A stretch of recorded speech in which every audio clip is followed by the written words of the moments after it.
गोपी एक बहुत गरीब लड़का था, परंतु वह अच्छे स्वभाव का था। उसकी माँ टोकरी में सब्जियां लेकर गांव में बेचने जाती थी, जिससे उसके घर का गुजारा चलता था। और गोपी भी अपनी माँ के साथ टोकरी में सब्जियां बेचने गांव में जाता था। एक दिन माँ गोपी से कहती हैं, बेटा गोपी, सब्जियां खत्म हो गई हैं, खेत से सब्जियां तोड़ ला, फिर बेचने भी जाना है। ठीक है माँ, मैं सब्जियाँ तोड़ लाता हूँ।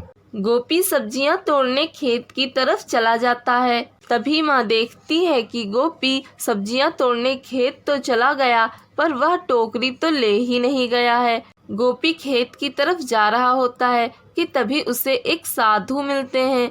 साधु गोपी से कहता है, बेटा सुनो, क्या तुम मेरी थोड़ी सी मदद कर सकते हो? हाँ साधु महाराज, क्यों नहीं, बताइए आपको मुझसे क्या मदद चाहिए? बेटा, मैं बहुत दूर से आ रहा हूँ, बहुत थक गया हूँ। मेरे इस थैले का वजन अधिक होने के कारण मैं इसे उठा नहीं पा रहा हूँ। क्या तुम मेरे इस थैले को उठाकर मेरी कुटिया तक लेकर चल सकते हो? हाँ बिल्कुल, मैं ये कर सकता हूँ। गोपी साधु के थैले को उनकी कुटिया तक पहुंचा देता है। तभी साधु गोपी से कहते हैं, धन्यवाद बेटा, तुम एक बहुत अच्छे लड़के हो। पर बेटा, तुम कहाँ जा रहे थे? महाराज, मैं खेत में सब्जियां तोड़ने जा रहा था। परंतु बेटा, तुम सब्जियां तोड़कर लाओगे किस में? अरे हाँ, ये तो मैंने ध्यान ही नहीं दिया। मैं टोकरी लाना तो भूल ही गया। अब मैं क्या करूं? अगर मैं टोकरी लेने घर वापस गया तो देर हो जाएगी।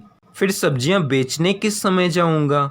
लगता है आज भूखे पेट ही रहना पड़ेगा और मेरी वजह से मेरी माँ भी भूखी रहेगी। कितना बेवकूफ़ हूँ मैं, टोकरी लाना ही भूल गया।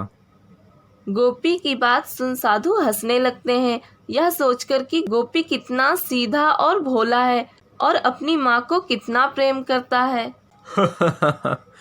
बेटा गोपी, परेशान मत हो, मैं तुम्हें एक टोकरी दे देता हूँ, ये लो। लेकिन गोपी, यह कोई साधारण टोकरी नहीं है, यह एक जादुई टोकरी है। इसे हाथ में पकड़कर तुम इससे जो वस्तु मांगोगे वह वस्तु तुम्हें मिल जाएगी।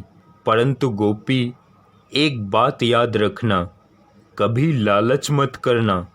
यदि तुम टोकरी से सोना चांदी जैसी चीज़ मांगोगे तो यह टोकरी गायब हो जाएगी और तुम्हारे पास रखा धन भी गायब हो जाएगा। ठीक है साधु महाराज, मैं इस बात का ख्याल रखूंगा। गोपी उस टोकरी को लेकर घर आ जाता है और सारी बात अपनी माँ को बताता है। अब गोपी और उसकी माँ कभी खेत में सब्जियां तोड़ने नहीं जाते।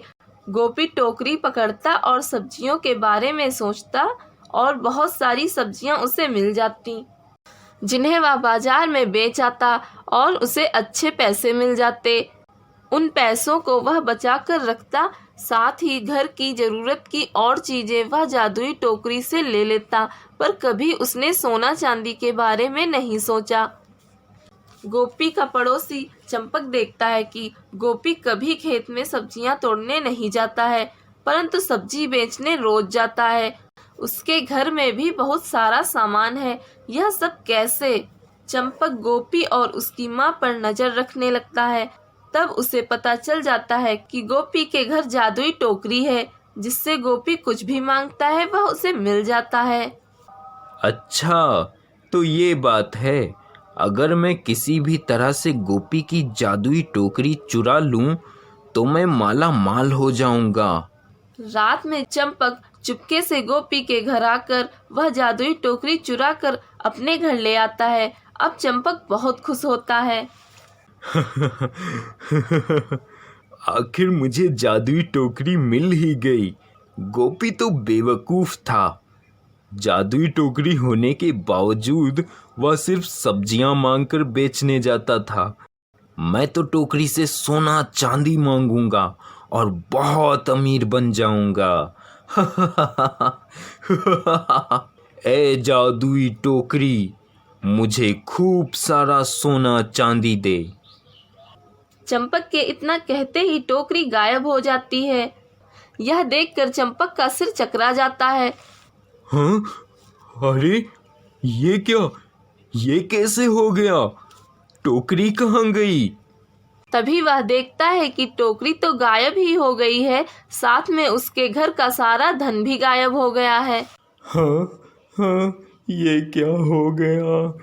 ये सब मेरे लालच का फल है। टोकरी तो गायब हो ही गई, मेरा कमाया हुआ धन भी गायब हो गया।